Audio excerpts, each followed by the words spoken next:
Buenas tardes amigos, muchas gracias por estar acá. Hoy vamos a hablar de dos países realmente sumamente interesantes porque nos van a retrotraer a nuestras raíces.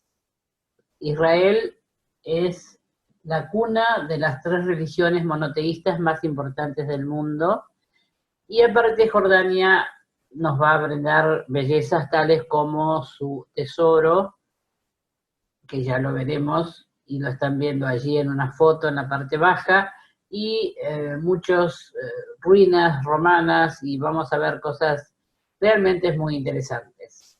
Les cuento que primero vamos a ver dos videos institucionales, uno de cada país, y luego iremos desarrollando en distintas fotos el programa tal como lo tenemos armado. Bueno, espero que lo disfruten. Gracias. Hoy vamos a hablar de dos países realmente sumamente interesantes porque nos van a retrotraer a nuestras raíces. Israel es la cuna de las tres religiones monoteístas más importantes del mundo y aparte Jordania nos va a brindar bellezas tales como su tesoro, que ya lo veremos y lo están viendo allí en una foto en la parte baja, y muchas ruinas romanas, y vamos a ver cosas realmente muy interesantes. Les cuento que primero vamos a ver dos videos institucionales, uno de cada país, y luego iremos desarrollando en distintas fotos el programa tal como lo tenemos armado. Bueno, espero que lo disfruten. Gracias.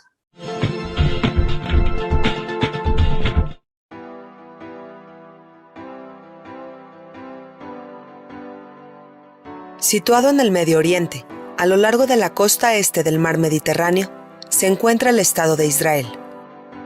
En esta tierra, el pueblo judío comenzó a desarrollar su religión y su cultura hace aproximadamente 4.000 años.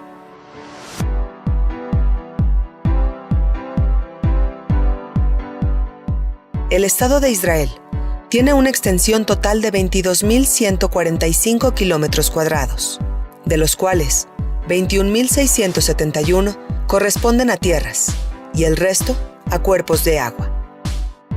Israel limita al norte con Líbano, al noroeste con Siria, al este con Jordania, al sur con el Mar Rojo, al sudoeste con Egipto y al oeste con el Mar Mediterráneo. A pesar de lo reducido de su territorio, Israel reúne una variedad de características tanto de relieve como de clima. Tiene regiones montañosas, lagos, ríos, valles y desiertos.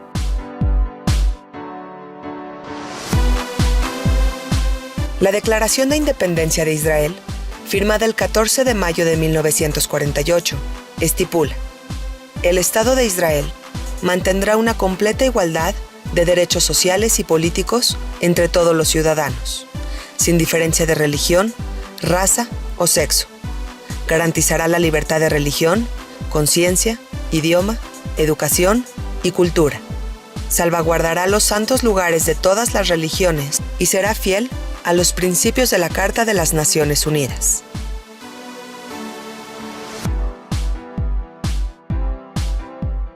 La bandera del Estado de Israel se basa en una prenda usada por los judíos durante su tiempo de oración. En el centro tiene la estrella de David, símbolo emblemático del pueblo judío. El himno nacional se llama Atikva, que significa esperanza. Israel es una democracia parlamentaria cuyas tres ramas, ejecutiva, legislativa y judicial, funcionan en base al principio de la separación de poderes, que asegura el control y el equilibrio del sistema. El presidente, cuyas funciones son principalmente ceremoniales, es electo por la Knesset, el Parlamento, por un periodo no renovable de 7 años. La Knesset, el cuerpo legislativo, es un parlamento únicamente de 120 miembros. Los diputados, que representan una amplia gama de partidos políticos, son elegidos en comicios nacionales que se llevan a cabo cada 4 años. El Poder Ejecutivo es el responsable ante el Parlamento. Todos los gobiernos de Israel, desde su independencia, se han basado en coaliciones de partidos, ya que hasta la fecha, ningún partido político ha obtenido la mayoría absoluta en la Knesset. El gobierno permanece en funciones por un periodo de 4 años.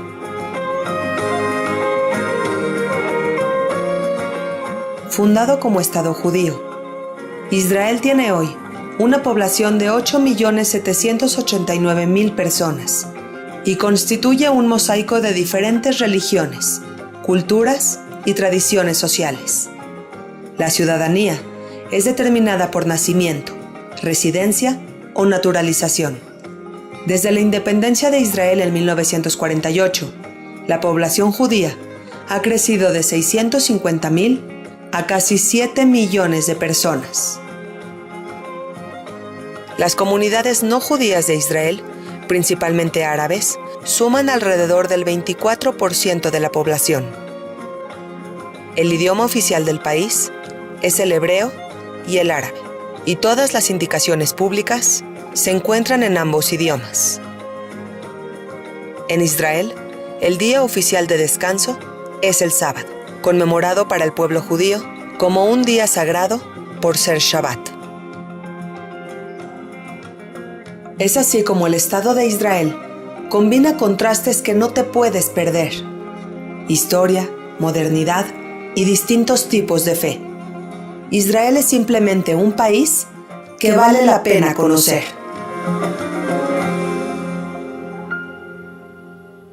Tus destinos: visita Jordania, un país fascinante que descubriremos a través de sus variadas actividades.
Bueno, espero que les hayan gustado los videos y con eso ya tienen una idea un poquito más acabada de lo que es cada país.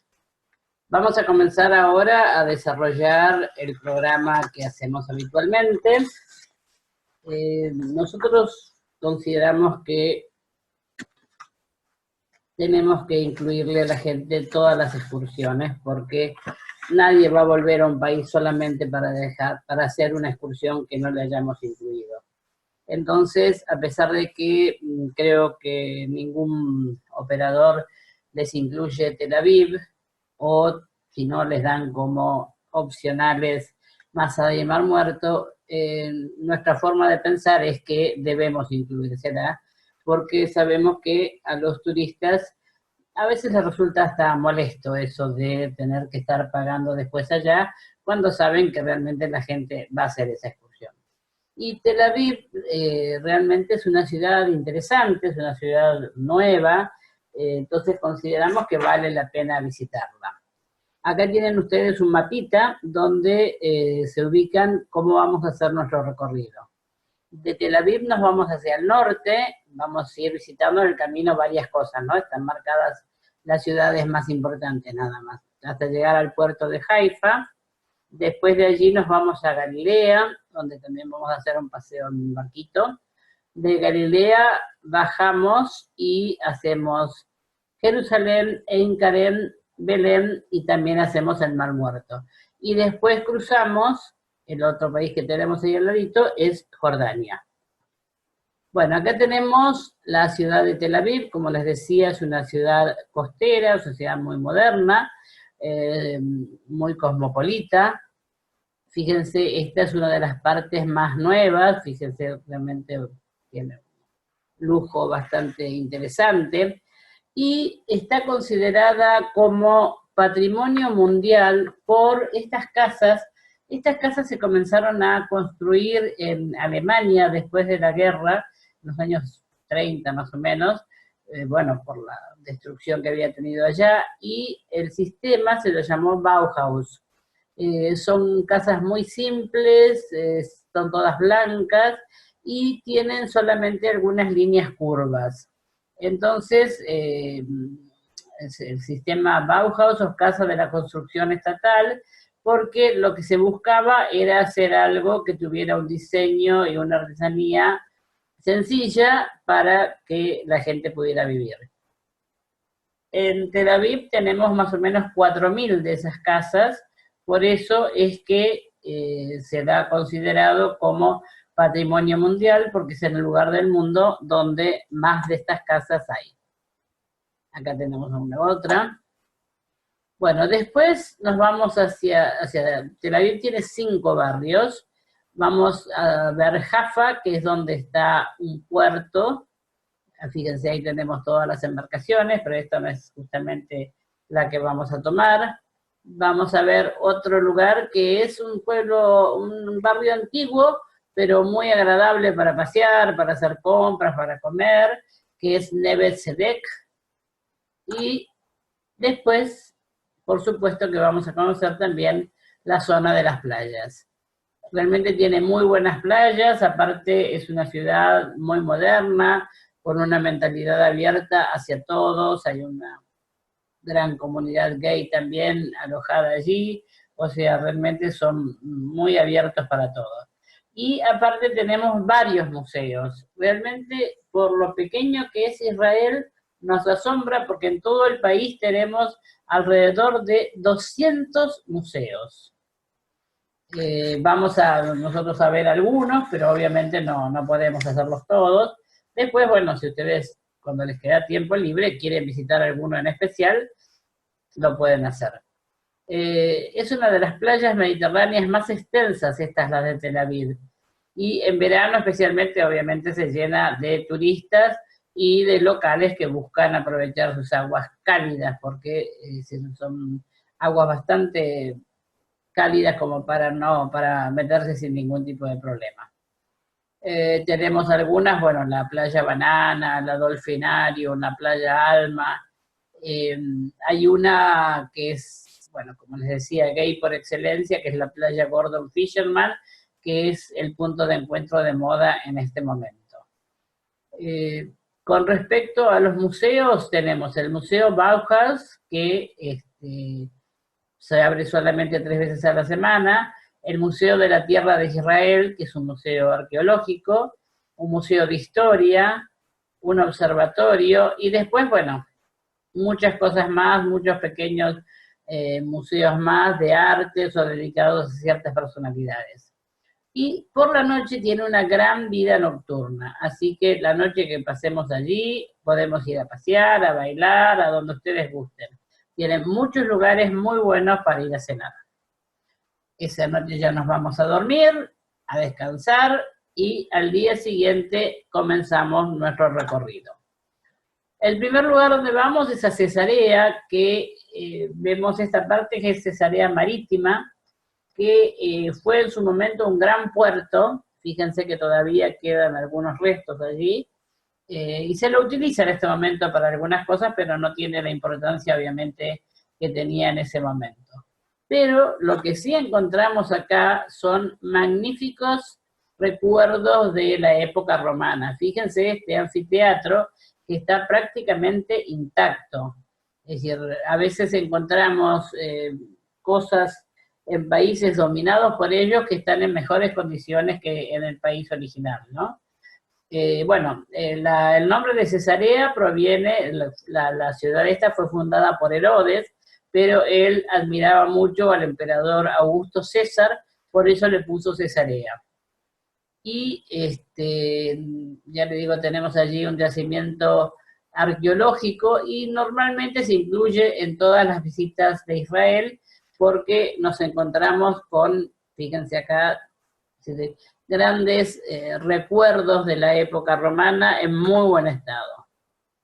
Y esto era fundamental para la vida de los romanos porque de esa forma realmente eran grandes ingenieros. De esa forma podían llevar el agua a todos lados, entonces lograban expandirse al tener agua, porque muchas veces el problema de no poder crear ciudades era porque justamente no había agua. Bueno, continuamos nuestro viaje y llegamos a Haifa. Haifa está situada a los pies del impresionante Monte Carmelo, que la llaman la capital del norte de Israel. Recuerden ustedes en el mapita que habíamos visto que nos íbamos para el norte. Es también una ciudad marítima y es en este momento el puerto más grande de todo Israel. Como la ciudad está construida mirando al mar, prácticamente tenemos unas vistas espectaculares hacia el Mediterráneo por todos lados. Y conviene aclarar que esta ciudad está hecha en 3 partes.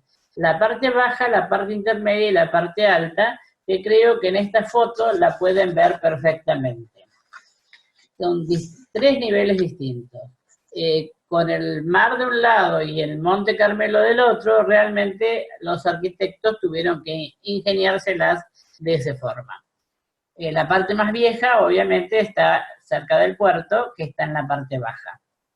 Haifa, además, es considerada por los israelíes como un ejemplo de convivencia y tolerancia, porque en esa ciudad conviven judíos, musulmanes y cristianos sin ningún tipo de problemas. O sea que nos vamos a encontrar con mezquitas, sinagogas e iglesias. Recuerden que habíamos dicho que Israel es la cuna de las 3 religiones monoteístas más importantes del mundo. Pero desde el siglo XIX, una nueva religión de origen persa quiso instalarse en Haifa. Fue fundada por Bahá'u'lláh, que la llamó bahaísmo, y decidió establecerla en el Monte Carmelo, que hoy día es uno de sus 2 lugares sagrados. Y la vemos allá arriba, es decir, tenemos 19 terrazas para llegar, 19 jardines, que los llamaban los jardines colgantes o los jardines persas. Están considerados también patrimonio mundial desde el año 2008. El parque está coronado con un espectacular templo, que lo ven ustedes allí, que tiene más de 40 metros de altura. Cuando descendemos, vamos a ver que en la parte inferior tenemos una hermosa colonia alemana donde vamos a encontrar todo tipo, diversidad de comidas y demás. Bueno, vamos subiendo nuevamente, aquí ven lo que yo les decía de los 3 niveles, vamos subiendo al Monte Carmelo. Y el Monte Carmelo se llama así porque justamente en este lugar hubo una aparición de la Virgen María en la forma de la Virgen del Carmen. Por eso también ustedes van a ver después que tenemos una iglesia dedicada a esta Virgen. Ahora vemos los jardines Bajay o los jardines persas un poco más de cerca. Fíjense ustedes, realmente hermoso, ¿no? Y acá los vemos de arriba para abajo. Ven lo que les decía de los 3 distintos niveles de construcción. Y acá, cuando bajamos, nos encontramos con una colonia alemana, donde tenemos todo tipo de exquisiteces de ese país. Bueno, como comentábamos antes, hay un monasterio carmelita de Stella Maris. Stella Maris es la santa de los navegantes, por eso generalmente en los puertos es muy común encontrar una iglesia de Stella Maris, como hay también en Mar del Plata. Y Carmelita, porque justamente la Virgen del Carmen fue la que apareció acá. Y también viene muy seguido la congregación de las Carmelitas Descalzas, que son las que de todo el mundo a visitar este monasterio. Muy cerquita de aquí tenemos ya casi pegado Acra, donde, que en su momento fue San Juan de Acre, donde nos encontramos con una serie de fortificaciones medievales, porque ustedes recuerdan que en la época de medieval justamente, es decir, hubo una gran guerra para poder recuperar varias iglesias y que fueron justamente unos soldados llamados cruzados los que con gran ferocidad trataban de recuperar, porque eran muy religiosos, de recuperar las iglesias tomadas. Acá vemos una ciudad subterránea de los cruzados, dentro de esas fortificaciones, y acá vemos la sala de los caballeros, justamente los cruzados. Continuamos nuestro camino y llegamos a Caná. Ustedes recuerdan que Caná fue el primer milagro de Jesús, que fue el de las bodas de Caná. Nosotros vemos acá la iglesia, obviamente esta no es la iglesia de la época de Jesús, está construido sobre el lugar donde se cree que estaba construida la boda en la época en que se hizo el milagro. El milagro fue el milagro del vino. Se había acabado el vino en la fiesta, entonces la Virgen, le preguntan a la Virgen María, y la Virgen María le dicen que vayan a hablar con Jesús. Entonces Jesús los manda a buscar en las tinajas, y cuando ellos comienzan a servir, en las tinajas había vino. Y el comentario fue que siempre, en todas las fiestas, se daba primero el vino mejor, porque así cuando la gente estaba así un poco más achispadita y no se daba cuenta, le daban un vino más barato, más económico, y nadie se daba cuenta porque ya no estaban tan en sus cabales. Pero aquí habían hecho al revés, habían dado primero el vino normal y después el mejor. Bueno, este fue el milagro, el primer milagro que se conoce de Jesús. Acá tenemos en Nazaret, continuamos camino y llegamos a la Basílica de la Anunciación. Este es el lugar donde se dice que el ángel le anunció a María que iba a ser la madre de Jesús. Acá tenemos, fíjense, tenemos la parte baja, perdón, la gruta que antigua, y sobre esa gruta fue donde se construyó la Basílica de la Anunciación.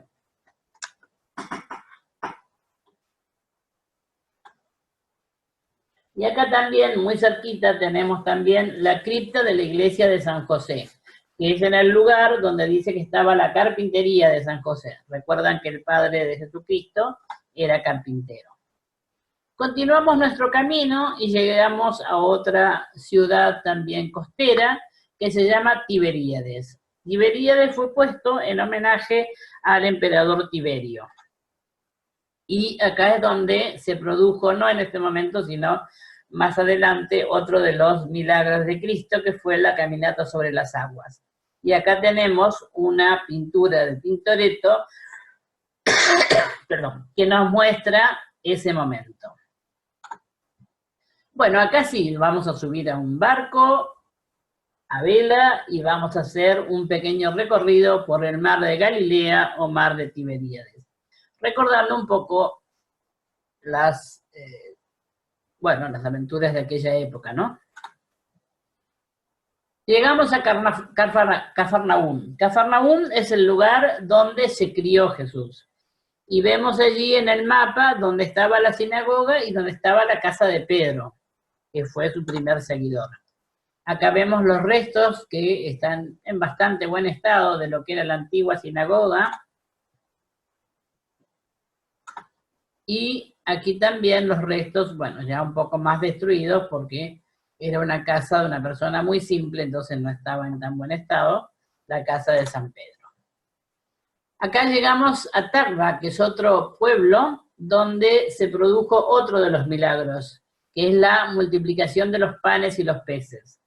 Había mucha gente y tenían solamente 3 panes y 2 peces. Entonces, le dice, ¿cómo vamos a alimentar a toda la gente con eso? Entonces, Jesús le dijo que comiencen a distribuirlos, y bueno, comenzaron a distribuirlo, y milagrosamente se fueron multiplicando, y todo el mundo pudo saciar su hambre. Y algo que se usa mucho allá es este tipo de trabajo, que ustedes también van a poder comprar y traer de adorno, así con pequeños mosaiquitos. Y acá tenemos en la pared uno donde está mostrando la multiplicación de los peces. Continuamos nuestro camino y llegamos al Monte de las Bienaventuranzas, que aquí es donde Jesús dio el Sermón de la Montaña. Y tenemos la iglesia de las Bienaventuranzas. Luego, si continuamos, vamos a llegar a Yardenit, que es el lugar en el río Jordán donde se hicieron los bautismos. Aquella persona que quiere, bueno, le ponen un delantal blanco, y si quiere se puede volver a bautizar o bautizar por primera vez en el río Jordán. Otro lugar donde vamos a encontrar unas ruinas romanas excelentes es en Beit Shan. Fíjense ustedes, este anfiteatro griego realmente está en un estado magnífico, ¿no? Y bueno, acá tenemos otras partes que también están en muy buen estado de conservación, y como nos muestran realmente cómo en ese momento el pueblo fue dominado por los romanos, la extensión que habían tenido los romanos en su primer imperio, ¿no?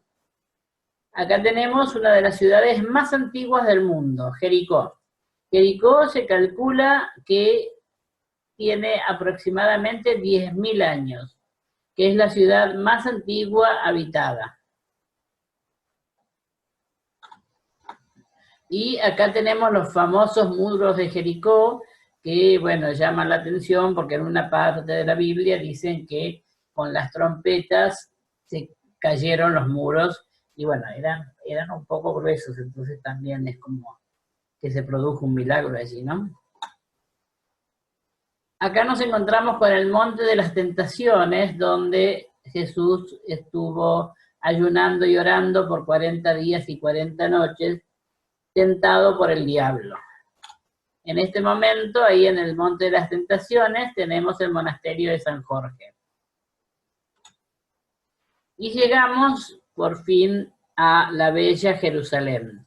Realmente Jerusalén es tierra santa, es una ciudad sagrada, y fíjense ustedes que han pasado muchas guerras. O sea, el único momento en que Jerusalén fue destruida fue en el año 70 por Tito, el emperador Tito, que fue justamente quien destruyó el templo de Salomón y dejó solamente una pared, que es el famoso Muro de los Lamentos, que ya vamos a hablar de él. Claro, hay dos versiones. Tito decía que dejó ese muro solamente para que ellos lloren por lo que se había perdido, y los israelíes decían que Dios había dejado ese muro para que de alguna forma sientan que no están abandonados. Bueno, acá tenemos, como les decía, el nacimiento de las 3 religiones monoteístas, porque tenemos, como habíamos hablado recién, el judaísmo, allá tenemos ese con la cúpula dorada, el templo de la roca de los islámicos, y después tenemos las iglesias católicas. Acá tenemos, ¿ven?, las 3 muestras, el Muro de los Lamentos, una iglesia y el templo de la roca. Vamos a encontrar un edificio muy moderno, llamado el Santuario del Libro. Y dentro del Santuario del Libro vamos a encontrar una serie de escritos que se encontraron en el Mar Muerto y que fueron recuperados. Una serie de escritos realmente muy, muy antiguos. Acá tenemos una maqueta de lo que era, de cómo era Jerusalén en tiempos de Jesús. Y fíjense que ahí están todas las paredes, ¿no?, del Templo de Salomón, que de eso quedó solamente lo que hoy es el Muro de los Lamentos. Jerusalén es la capital de Israel, no es Tel Aviv como mucha gente piensa, es Jerusalén. Y es una república parlamentaria, o sea que se maneja por un parlamento, como ya lo escuchamos, de 120 personas. El Knesset, este es el edificio, y ahí vemos en la parte superior la bandera, que ya habíamos escuchado la explicación. Y acá tenemos el menorá o candelabro. El menorá es un candelabro que se enciende con aceite de olivo. Es una lámpara de 7 brazos, que es propia de la cultura hebrea, está descrita en la Biblia, y más específicamente en el libro del Éxodo. Según la Biblia, la menorá fue colocada en el tabernáculo y luego en el templo de Jerusalén. Y allí, delante del Santo de los Santos, había un candelabro de oro purísimo, labrado a martillo, que tenía 7 brazos, en cada uno de los cuales una luminaria. A ello se ajusta también una teoría fundada en una profecía de Isaías y que interpreta la menorá en términos puramente espirituales, pues según esa teoría, los brazos del candelabro cada uno representa algo. El del centro, que está recto, es el Espíritu de Dios. Los 2 que están pegados, que serían el 2 y el 3, es el espíritu de la sabiduría y de la inteligencia, o sea, los que están a cada lado del central. Siguiendo un poco hacia afuera, están el del espíritu del consejo y del poder, y los 2 últimos, el espíritu del conocimiento y del temor de Dios. También hay quien dice que la menorá puede simbolizar la zarza ardiente que percibió Tomás en el monte Joreb. Bueno, continuamos nuestro camino y nos vamos hacia Ein Kerem. Tenemos allí un pueblo realmente muy bonito, donde nos encontramos con una iglesia que es donde nació San Juan Bautista. Todos estos caminos que nosotros estamos haciendo realmente son muy cortos. Es un país pequeño, o sea que nunca vamos a hacer recorridos muy largos. Acá tenemos el manantial de María, porque María, estando embarazada, fue a visitar a su prima Isabel y dicen que paró en este manantial para tomar agua antes de ir a visitarla. Y esta es la iglesia de la Visitación, porque dice que en este lugar fue donde ambas se encontraron. Y vemos una figura allí arriba, donde María está yendo en un burro, y los ángeles están acompañándolas para ir a visitar a su prima.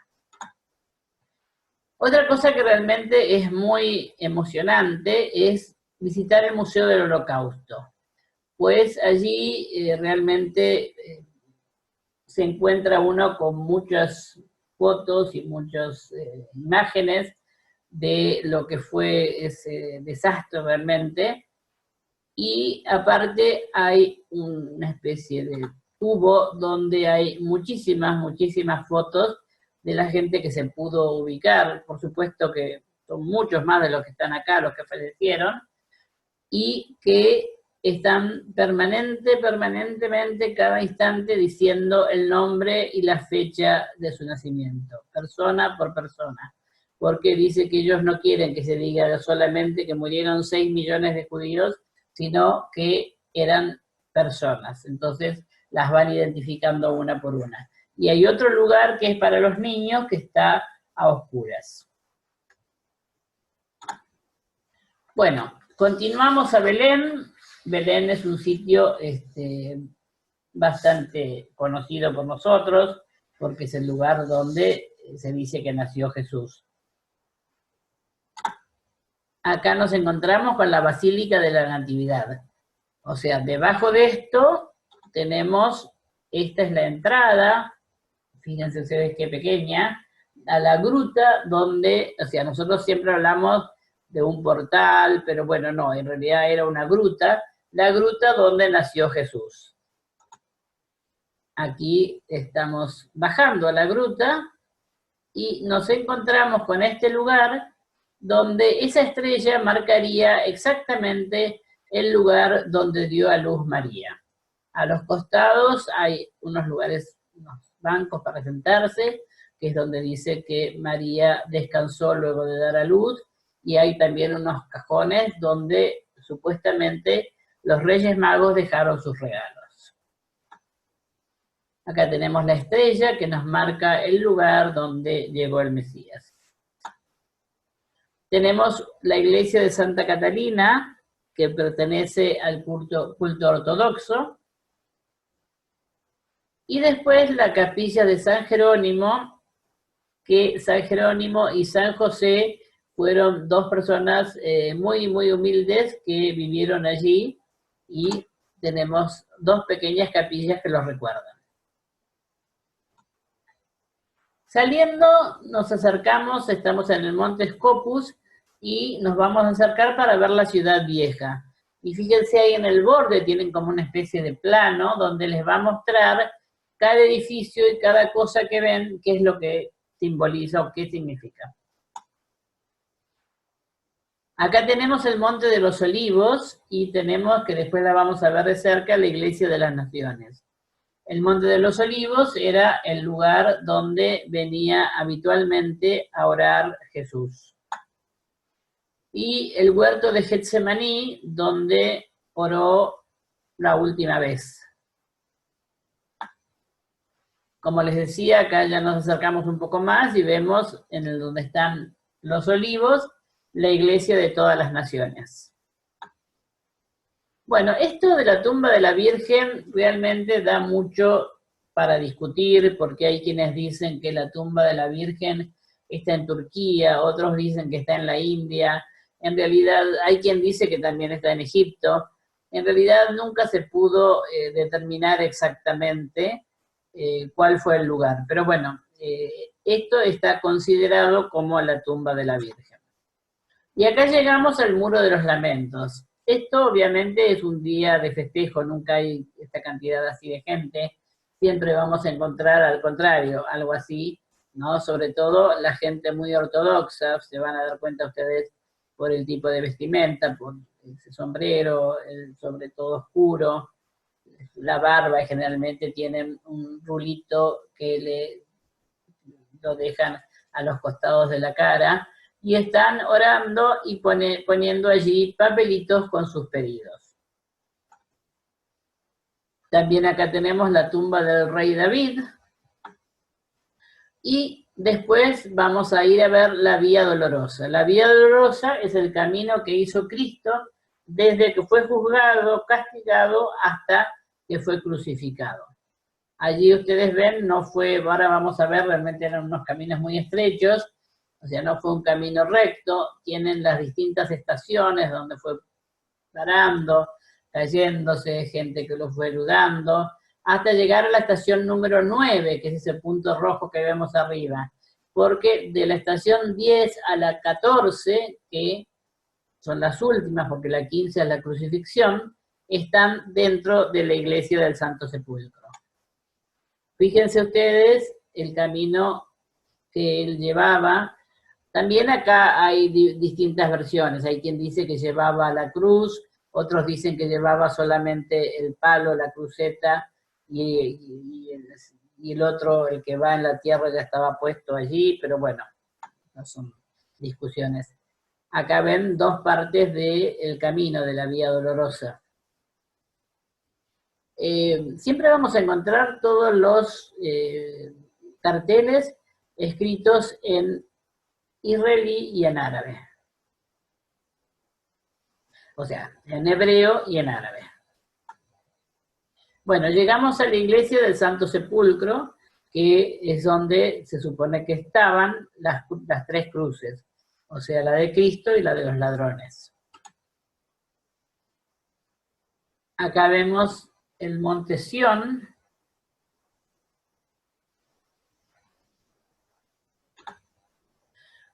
Y el cenáculo, que es donde se estima que se hizo la última cena.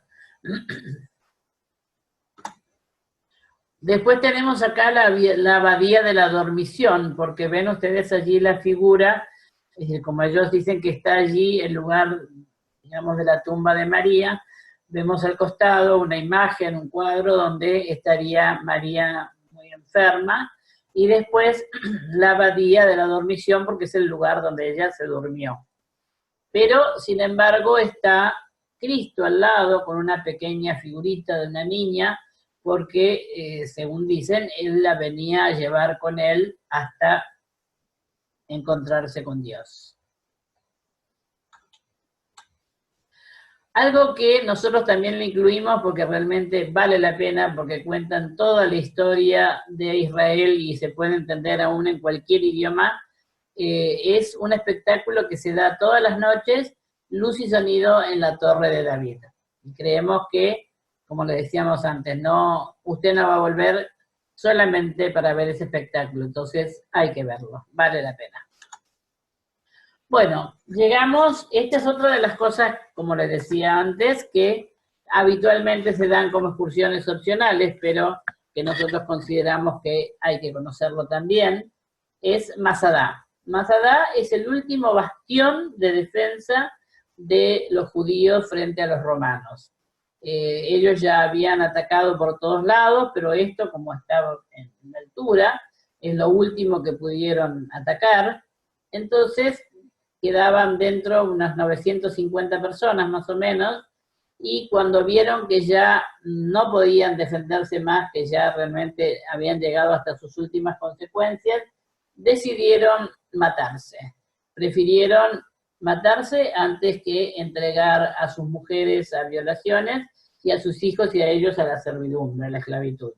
Pero como en la religión estaba mal visto, estaba prohibida el suicidarse, entonces se mataron unos a otros y después quedaron 10 hombres que fueron los que se encargaron de los últimos, y uno solo debió matar a ellos y matarse a sí mismo. O sea que los romanos, cuando entraron victoriosos pensando que iban a encontrar una serie de esclavos para poner a trabajar, se encontraron con todos los cuerpos.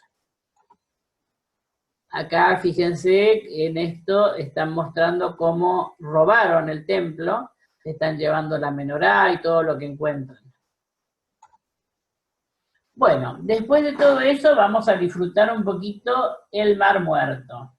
El Mar Muerto está ubicado a 400 metros sobre el nivel del mar.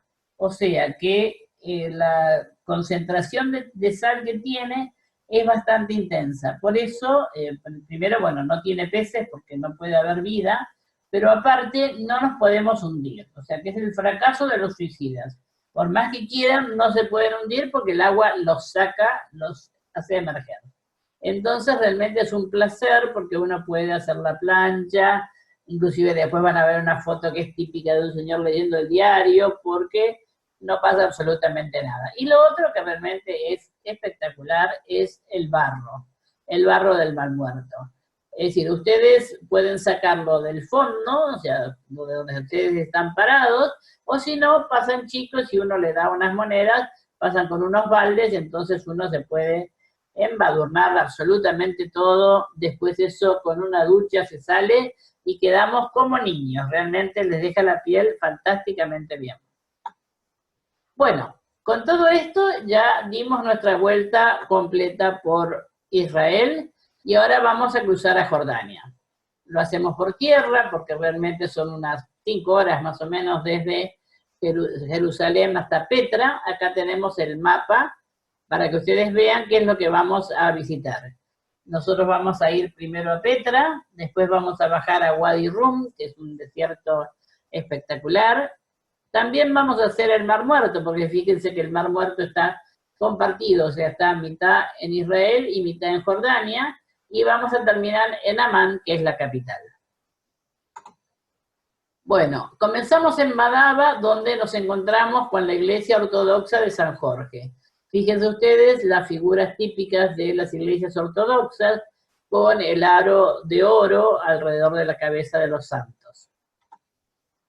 Acá también encontramos lo que les decía, el trabajo de azulejos, de mosaicos. Inclusive hay cosas muy bellas, modernas, hechas, que uno puede comprar, porque vienen armadas sobre un papel muy grueso, de modo que uno lo puede traer y después eso pegarlo en algún lado en su casa. Realmente hay cosas preciosas.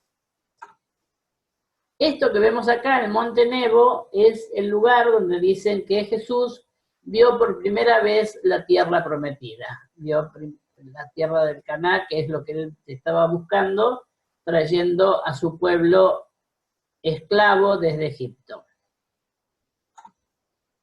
Fíjense, bueno, obviamente no estaban las rutas, ni estaban los autos, pero esto es lo que vio Moisés, o sea, la tierra prometida, y allá tenemos al fondo el Mar Muerto. Acá tenemos al Señor bañándose cómodamente, leyendo el diario, con los anteojos, pues no hay ningún problema, no tiene posibilidad de hundirse. Bueno, lo más interesante, aunque no lo único, de Jordania, o lo más conocido, es Petra. Para llegar a lo que se llama el tesoro, tenemos que caminar más o menos 1 kilómetro, menos de 1,5 kilómetros, 1,20 km, una cosa así. Y hay la última parte, se llama Sik, que es esto que vemos que es muy angostito.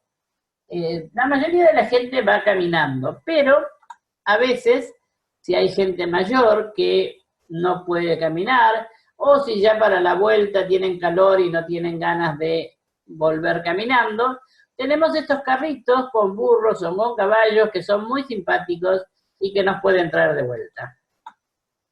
Bueno, acá llegamos, esto es magnífico. Primero por esa piedra rojiza que tiene, segundo por el trabajo del tallado. Por eso esta parte central la llaman el tesoro.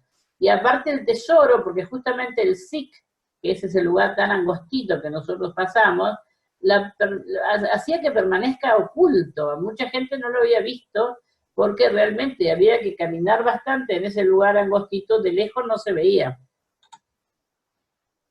Fíjense acá, también otra de las cosas que se puede hacer es ir en camello. No es tan común, pero también se puede ir en camello. Acá están los camellos esperando frente al tesoro para llevarnos de vuelta. Acá tenemos otra parte que se llama el monasterio. Ahora, fíjense ustedes la prolijidad y la belleza de los tallados, ¿no? Porque aparte son piedras muy duras, por eso también se han mantenido con el paso de los años. Tenemos otra parte donde están las tumbas reales. Todo esto pertenecía al reino de los nabateos. Bueno, esa noche ya dormimos en Petra, descansamos, y al día siguiente salimos hacia el lado del desierto, pero vamos a pasar antes por un lugar que se llama Al-Barit, que lo llaman la pequeña Petra, porque tiene algunas cosas similares, pero no tan importantes como las que vimos el día anterior. Y después vamos a llegar al desierto rojo, que realmente es fascinante, porque tenemos un desierto que es totalmente rojo, y donde podemos hacer una gran cantidad de actividades, ¿no? Andar en camello, bueno, lo que ustedes gusten. Acá tenemos los animalitos que realmente son muy tranquilos, es decir, a veces el tema es subir y bajar, porque bueno, obviamente ellos entre que levantan las patas de delante y levantan las patas de atrás, se hace todo un movimiento, pero fíjense que arriba ellos tienen algo de lo que uno se puede agarrar, así que no hay que tener miedo. Para algunos aventureros se puede dormir en campamento. Esto también depende de la época del año. En verano hace bastante calor y obviamente ahí no hay electricidad, al menos como no la suficiente como para poner aires acondicionados, y aparte con los techos de tela los aires acondicionados no funcionan.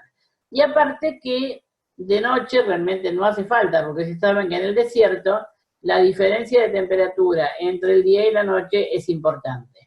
Entonces de noche se duerme bien, inclusive hasta tapado. Bueno, continuamos nuestro viaje, llegamos a Aqaba, que es un lugar precioso. Fíjense ustedes, el agua cristalina. Ahora, después de todos estos días de tanto andar y de tanto caminar, acá vamos a tener un día libre para que ustedes hagan lo que gusten. Pueden ir, tienen también un acuario para ver, pueden ir a la playa. Realmente es un lugar para disfrutar. Acá no solo van los turistas, sino que también van los jordanos. Es un lugar que a ellos también les queda muy cerca. Fíjense las playas blancas, el agua turquesa, precioso el lugar. Y terminamos en Amán, la capital, donde nos encontramos con una ciudad bastante moderna, mucho más chica que Tel Aviv, por supuesto, pero donde seguimos encontrando restos romanos. Esta es la ciudadela, está muy cerquita ahí de Amán, de la capital. Y fíjense lo que es el anfiteatro, que está realmente en muy buenas condiciones. Todo lo que hemos visto está muy bien mantenido. Y también tenemos, como les decía, una ciudad muy cosmopolita, donde podemos tomar lo que queremos, donde podemos a la noche disfrutar lo que queremos. Y acá nos vamos a tomar un cafecito, porque el último día, desde Amán, nos vamos a Tel Aviv, que no es tan lejos, serán unas 3 horas y media más o menos, nada más, para llegar al aeropuerto, y de Tel Aviv volvemos a Buenos Aires. Les agradezco mucho que hayan estado acá con nosotros, espero que les haya gustado el viaje, y los esperamos en el viaje y en alguna otra de estas aventuras que les contamos. Gracias.